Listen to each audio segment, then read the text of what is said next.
안녕하세요. 영상 시작 전에 구독과 좋아요 부탁드립니다. 그리고 지금 이 영상을 시청하시고 어떤 말씀이라도 댓글로 작성해 주시면 오늘 하루 큰 행운이 찾아갈 것입니다. 저는 아내가 세상을 떠난 지 3년이 지난 지금에야 비로소 한 가지를 깨달았습니다. 제가 평생 아내에게 하지 못한 말이 있었습니다. 고생했어. 미안해. 고마워. 단 3마디였습니다. 손가락으로 꼽을 수 있는 고작 10글자도 안 되는 말이었습니다. 그런데 저는 그 말을 48년 동안 단 한 번도 입 밖에 내지 못했습니다. 지금 이 순간에도 아내가 매일 아침 물을 주던 안방 구석, 선인장 화분 앞을 지나칠 때마다 목구멍 깊은 곳에서부터 뜨거운 무언가가 치밀어 오릅니다. 그때 했어야 했는데, 아내가 새벽 5시에 일어나 된장찌개 끓이던 그때 그 뒷모습을 보며 했어야 했는데, 이제 와서 100번을 후회해도 1000번을 되뇌어도 아내는 돌아오지 않습니다. 제 이름은 박영수입니다. 올해 73입니다. 평생을 서울 변두리 구로공단 작은 철공소에서 선방공으로 일했습니다. 손가락 마디마다 기름때가 박혀서 아무리 씻어도 까맣게 남던 그런 일이었습니다.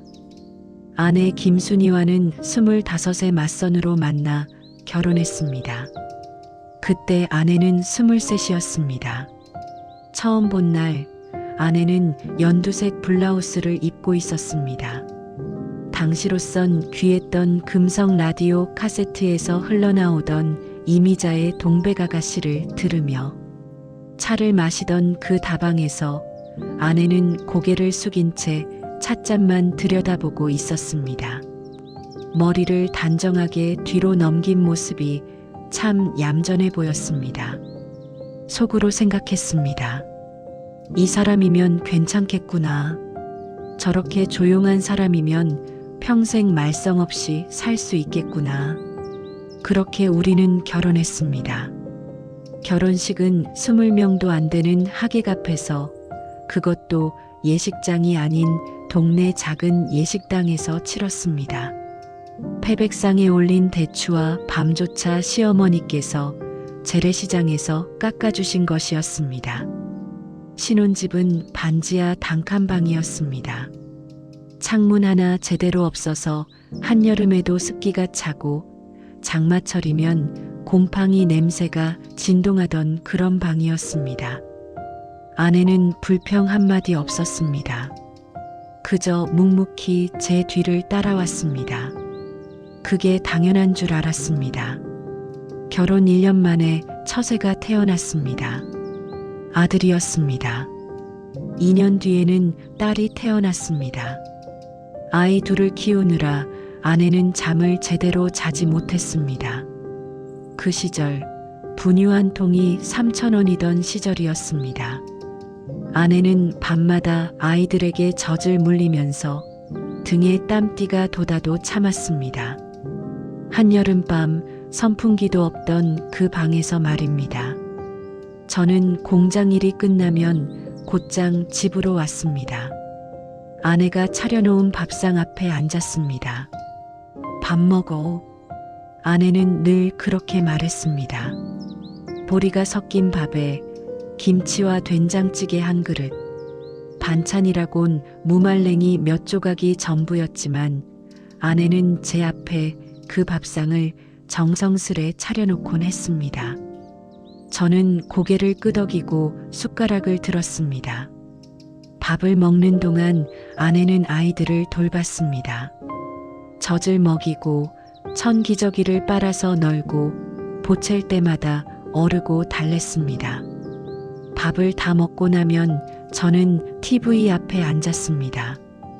흑백 텔레비전으로 뉴스를 봤습니다. 아내는 설거지를 했습니다. 철컥 철컥 사기 그릇 부딪히는 소리가 들렸습니다. 속으로 생각했습니다. 오늘도 수고했네. 저렇게 밤낮 없이 아이들 돌보느라 얼마나 힘들까. 그런데 그 말은 입 밖으로 나오지 않았습니다. 왠지 쑥스러웠습니다. 남자가 그런 말을 하는 게 그 시절엔 이상하다고 생각했습니다. 그래서 그냥 삼켰습니다. 세월은 흘렀습니다. 아이들은 자랐습니다. 아들은 중학교에, 딸은 초등학교에 들어갔습니다. 그 사이 저는 공장에서 조금씩 승진했습니다. 월급도 조금씩 올랐습니다. 월급이 10만 원에서 15만 원으로 오르던 그 시절이었습니다. 반지하에서 벗어나 2층짜리 연립주택으로 이사했습니다. 처음으로 창문이 2개 달린 집이었습니다. 아내는 이사간 날 새 집 마루를 걸레로 닦으며 환하게 웃었습니다. 여보, 이제 햇빛이 들어와요. 햇빛이... 그때 아내 눈가에 주름이 조금씩 생기기 시작했다는 걸 저는 그때도 몰랐습니다. 아내는 여전히 집안일을 했습니다. 아침마다 아이들 도시락을 쌌습니다. 김밥을 싸서 보내고 싶었지만 김이 없어서 밥 위에 김치와 계란 후라이만 올려 보내던 그 시절의 도시락이었습니다. 저녁이면 빨래를 개고 방을 쓸었습니다. 주말에는 장을 보러 시장에 갔습니다. 손에 커다란 망태기를 들고 배추 한 통, 무 2개를 이고 지고 돌아오던 아내의 뒷모습을 저는 당연하게 여겼습니다. 저는 그 모습을 당연하게 여겼습니다. 아내가 하는 일은 집안일이니까요. 제가 바깥에서 돈을 버는 게 제 몫이라면 아내가 집안을 돌보는 건 아내의 몫이라고 생각했습니다. 그게 그 시절 남자들의 생각이었습니다. 틀렸습니다. 저는 한참을 지나서야 그걸 알았습니다. 어느 날이었습니다. 딸아이가 고등학교 입학 통지서를 받아왔습니다. 아내는 기뻐했습니다. 눈가에 주름이 깊게 패였지만 그날따라 환하게 웃었습니다. 마치 1988년 올림픽 때 손정환 선수가 금메달 따던 날 온 나라가 환호하던 그때처럼 기뻐했습니다. 여보, 우리 딸 고등학생 됐어요. 우리 딸이... 저는 신문을 보며 대답했습니다. 그래. 짧게 한마디만 했습니다. 아내는 더 이상 말하지 않았습니다. 부엌으로 돌아가 설거지를 시작했습니다. 철컥, 철컥. 그 소리가 유난히 크게 들렸습니다. 이상하게도 그날따라 그릇 부딪히는 소리 사이사이로 아내의 한숨 소리가 들리는 것 같았습니다. 속으로 생각했습니다. 아내도 참 기쁠 텐데. 우리 둘 다 중학교도 못 나왔는데 딸을 고등학교까지 보내다니. 그런데도 저는 아무 말도 하지 않았습니다. 수고했어. 잘 키웠어. 당신 덕분이야. 그 말 한마디가 목구멍까지 올라왔습니다. 하지만 삼켰습니다. 쑥스러웠습니다. 남자답지 못하다고 생각했습니다.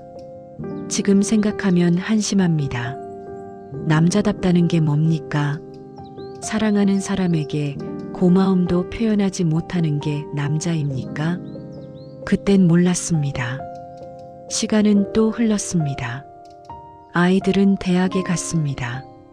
아들은 공대를, 딸은 사범대를 갔습니다.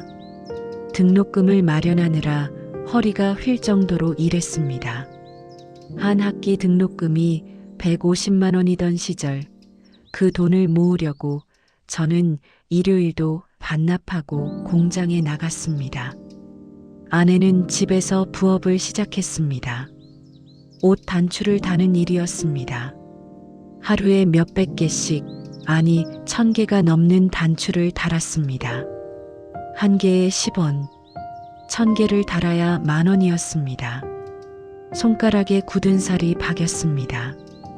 겨울이면 손이 트고 갈라졌습니다. 반창고를 감고 또 일했습니다. 어느 날 밤 화장실을 가려다 불 켜진 안방을 보았습니다. 아내가 돋보기 안경을 쓰고 촛불 하나 켜놓고 단추를 달고 있었습니다. 손가락 끝에서 피가 배어 나와도 휴지로 훔쳐내며 계속 바늘을 움직이는 모습을 보았습니다. 저는 그 모습을 봤습니다. 보면서도 아무 말하지 못했습니다. 속으로 생각했습니다. 미안하다. 고생시켜서 미안하다. 나 하나 제대로 못 벌어서 당신이 저렇게 밤늦게까지 일해야 하다니. 하지만 그 말은 끝내 입 밖으로 나오지 않았습니다. 대신 저는 공장에서 야근을 더 했습니다. 잔업수당이라도 더 받아오려고 했습니다. 그게 제가 할 수 있는 전부라고 생각했습니다. 지금 와서 생각하면 그건 핑계였습니다. 아내가 원한 건 돈이 아니었습니다. 따뜻한 말 한마디였습니다. 고생했어. 힘들지? 고마워. 당신이 있어서 우리 집이 굴러가. 그 말이었습니다. 아이들이 다 성장했습니다. 아들은 회사에 취직했습니다. 삼성전자에 들어갔습니다. 딸은 초등학교 선생님이 됐습니다. 둘 다 결혼을 했습니다. 손주도 생겼습니다. 집은 조용해졌습니다. 이제 집에는 저와 아내 둘만 남았습니다. 그제야 아내의 얼굴을 제대로 봤습니다. 어느새 머리가 하얗게 새어 있었습니다. 1970년대 결혼식 사진 속 검은 머리의 그 처녀가 이제는 온통 백발이 되어 있었습니다. 주름이 깊게 팼습니다. 허리도 많이 굽었습니다. 손은 거칠어져 있었습니다. 평생 일만 하느라 그렇게 늙어버린 겁니다. 가슴이 아렸습니다. 속으로 생각했습니다. 이 사람이 이렇게까지 늙었구나. 나와 결혼해서 고생만 하다가 늙었구나. 그날 밤 잠자리에 누웠습니다. 아내는 제 옆에 누워 있었습니다. 어둠 속에서 아내의 숨소리가 들렸습니다. 가늘고 고른 숨소리였습니다. 저는 입을 열려고 했습니다. 여보, 목소리가 떨렸습니다. 응? 아내가 대답했습니다. 그동안 말이 막혔습니다. 왜요? 무슨 일 있어요? 아니, 그냥 결국 또 삼켰습니다. 고생했어. 정말 고생 많았어. 그 말 한마디를. 그로부터 1년쯤 지났을 때였습니다. 아내가 몸이 안 좋다고 했습니다. 소화가 안 된다고 했습니다.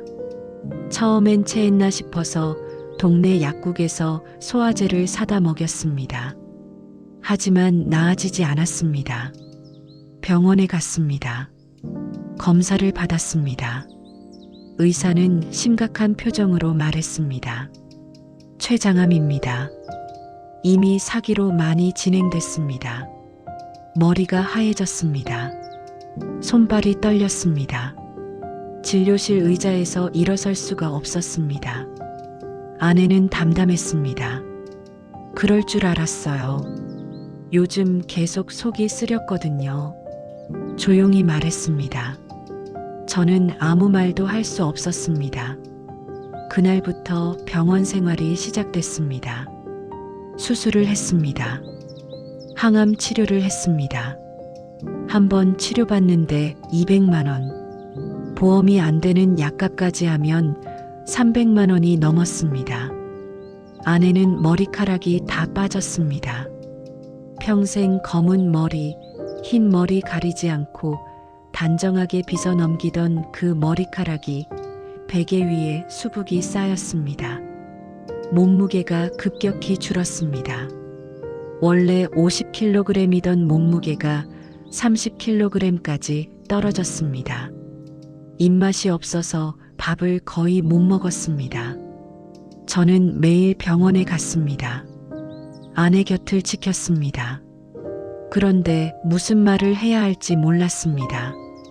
괜찮아질 거야. 빈말처럼 들렸습니다. 힘내. 공허했습니다. 그래서 그냥 손을 잡았습니다. 아내의 마른 손을, 뼈만 남은 핏줄이 그대로 비치는 그 손을, 마치 1950년대 전쟁통에 굶주린 사람들의 손같이 말라버린 그 손을 꼭 잡았습니다. 반년이 지났습니다. 의사가 말했습니다. 더 이상은 어렵습니다. 이제 집으로 모시는 게 좋겠습니다. 편안하게 보내드리는 게. 말끝을 흐렸습니다. 아내를 집으로 데려왔습니다. 침대를 안방에 들였습니다. 아내는 대부분의 시간을 누워서 보냈습니다. 가끔 깨어나면 창밖을 봤습니다. 하늘을 봤습니다. 날씨 좋네요. 하늘이 참 맑아요. 그렇게 말하곤 했습니다. 저는 아내 옆에 앉아 있었습니다. 말없이 손을 잡고 있었습니다. 속으로 생각했습니다. 지금이라도 말해야 하는데, 지금 아니면 영영 못할 텐데. 여보, 목소리가 나오지 않았습니다. 고생했어. 미안해. 고마워. 그 말을 하려고 했습니다. 하지만 목이 메었습니다. 눈물이 났습니다. 말이 나오지 않았습니다. 그날이 왔습니다. 이른 아침이었습니다. 새벽 5시쯤이었습니다. 아내의 숨소리가 약해졌습니다. 아이들을 불렀습니다. 아들과 딸이 달려왔습니다. 모두 아내 곁에 모였습니다. 아내는 눈을 떴습니다. 희미하게 웃었습니다. 다들 고생했어요. 엄마는 행복했어요. 아내가 말했습니다. 엄마 말씀하지 마세요. 기력 빼시면 안 돼요. 딸이 울먹였습니다. 아내는 고개를 저었습니다. 그리고 제 손을 잡았습니다. 차가운 손이었습니다. 체온이 벌써 떨어지고 있었습니다. 여보, 응. 저는 아내 손을 두 손으로 감싸쥐었습니다. 고마웠어요. 당신 만나서 정말 행복했어요. 그 말을 남기고 아내는 눈을 감았습니다. 천천히, 평화롭게, 마치 그저 잠드는 것처럼. 저는 아내의 손을 놓지 못했습니다. 따뜻함이 식어가는 그 손을, 평생 설거지하고 빨래하고 단추 달던 그 손을. 장례를 치렀습니다. 3일장으로 치렀습니다. 49제를 지냈습니다. 절에 가서 아내의 명복을 빌었습니다. 사람들이 다녀갔습니다.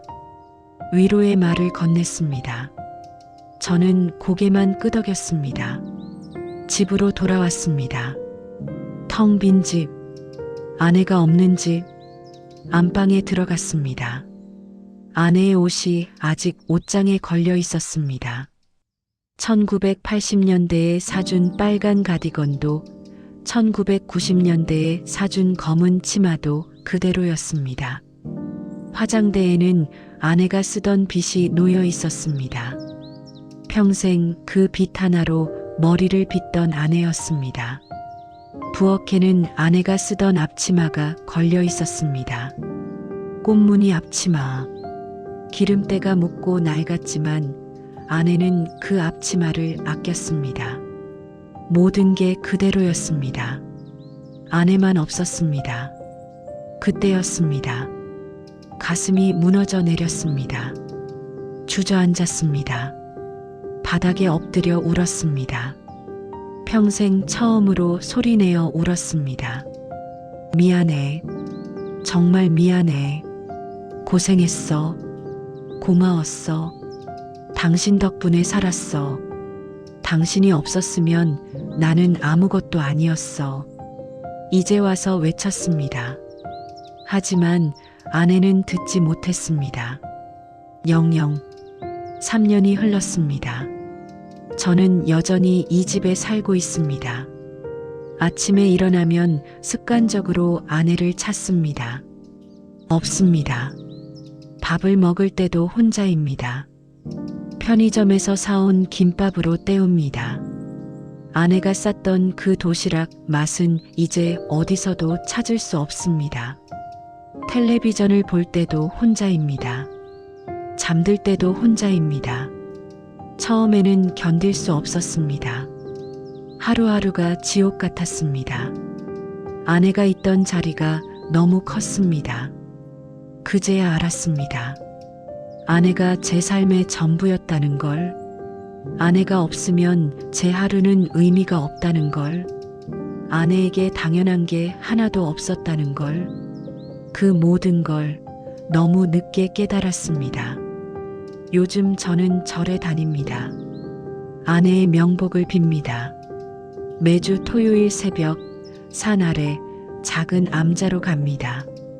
스님께 여쭤봤습니다. 스님, 이 마음을 어떻게 해야 합니까? 후회가 너무 큽니다. 밤마다 아내 얼굴이 보입니다. 스님이 말씀하셨습니다. 무상입니다. 모든 것은 변하고 흩어집니다. 그것을 받아들이는 것이 수행입니다. 하지만 제가 말했습니다. 하지만 살아있을 때 말했어야 했습니다. 고맙다고, 미안하다고, 수고했다고 그랬어야 했는데 왜 그 간단한 말을 못했을까요? 스님은 고개를 끄덕였습니다. 그렇습니다. 살아있을 때입니다. 지금 이 순간입니다. 나중은 없습니다. 내일을 기약할 수 없는 것이 인생입니다. 그 말이 가슴에 박혔습니다. 나중은 없다. 내일을 기약할 수 없다. 정말 그랬습니다. 나중에 하겠다던 그 말, 언젠가는 하겠다던 그 말, 결국 영영하지 못했습니다.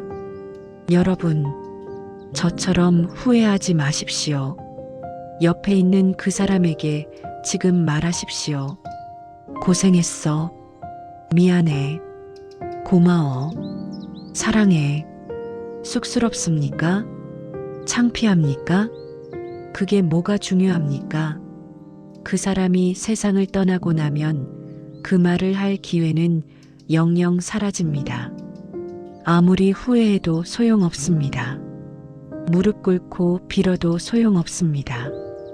그 사람은 듣지 못합니다. 저처럼 되지 마십시오. 저는 48년을 함께 살면서 단 한 번도 아내에게 고맙다는 말을 하지 못했습니다. 그 후회가 저를 매일 짓누릅니다. 가슴에 맷돌을 올려놓은 것처럼 무겁습니다. 숨쉬기가 힘듭니다.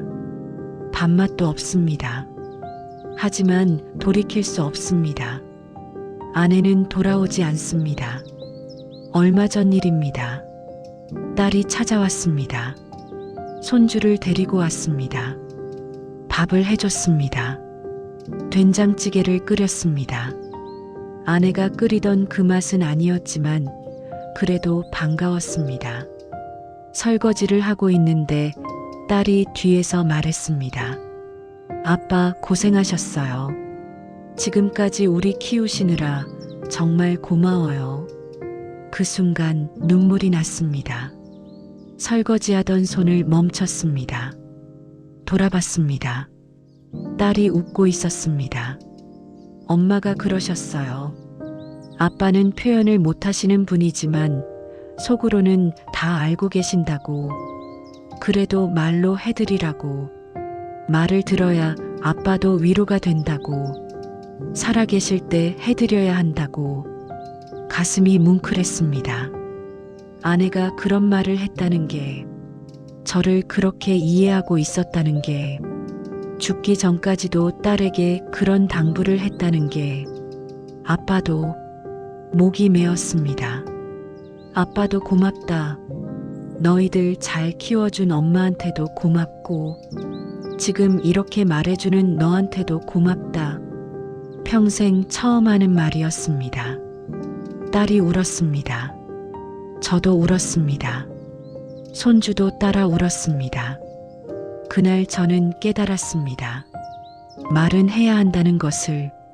늦기 전에, 사람이 숨쉬고 있을 때. 여러분, 오늘 집에 돌아가시면 옆에 있는 그 사람을 보십시오. 배우자든 자식이든 부모님이든 그 사람의 얼굴을 똑바로 보십시오. 주름진 얼굴이라도 좋습니다. 흰 머리가 성성하더라도 좋습니다. 그 사람이 살아서 숨쉬고 있다는 것만으로도 기적입니다. 그리고 말하십시오. 고생했어. 고마워. 사랑해. 처음에는 어색할 겁니다. 쑥스러울 겁니다. 그래도 하십시오. 그게 사랑입니다. 그게 진짜 부부입니다. 그게 가족입니다. 말하지 않으면 모릅니다. 표현하지 않으면 전달되지 않습니다. 마음속으로만 생각하는 건 의미가 없습니다. 입 밖으로 꺼내야 합니다. 그래야 상대방이 듣습니다. 그래야 위로가 됩니다. 그래야 사랑이 됩니다. 저는 이제 혼자 살아갑니다. 아내 없이 하루하루 버텨냅니다. 아침에 눈 뜨면 아내 사진에 절을 합니다. 영정사진 앞에서 마치 1990년대 대학 입시를 앞둔 자식들을 위해 절에서 108배를 올리던 그 어머니들처럼 저도 아내를 위해 절을 합니다. 여보, 어제도 하루 잘 보냈소. 오늘도 건강하게 살겠소. 당신 없이도 잘 살아보겠소. 말합니다. 이제라도 말합니다. 늦었지만 그래도 말합니다. 그게 제가 할 수 있는 전부입니다. 언젠가 저도 아내 곁으로 갈 것입니다. 그때 가서 말할 겁니다. 여보, 미안했소. 고생 많이 시켰소. 고마웠소. 당신과 함께한 48년이 제 인생의 전부였소. 당신이 없었으면 나는 아무것도 아니었소. 그렇게 말할 겁니다. 그리고 용서를 구할 겁니다. 아내가 웃으며 용서해 주기를 간절히 바랍니다. 여러분, 사람은 언제 떠날지 모릅니다. 내일 일은 아무도 모릅니다. 오늘 건강하다고 내일도 건강한 게 아닙니다. 오늘 웃는다고 내일도 웃는 게 아닙니다. 모든 것은 변합니다. 무상입니다. 그러니 오늘, 지금, 이 순간 말하십시오. 사랑한다고, 고맙다고, 미안하다고. 그 말 한마디가 평생을 간직할 보물이 됩니다. 그 말 한마디가 남은 인생의 위로가 됩니다. 그 말 한마디가 후회 없는 이별을 만듭니다. 저처럼 후회하지 마십시오. 저처럼 가슴에 맷돌 하나 품고 살지 마십시오. 지금 하십시오. 오늘 하십시오. 그게 전부입니다. 감사합니다.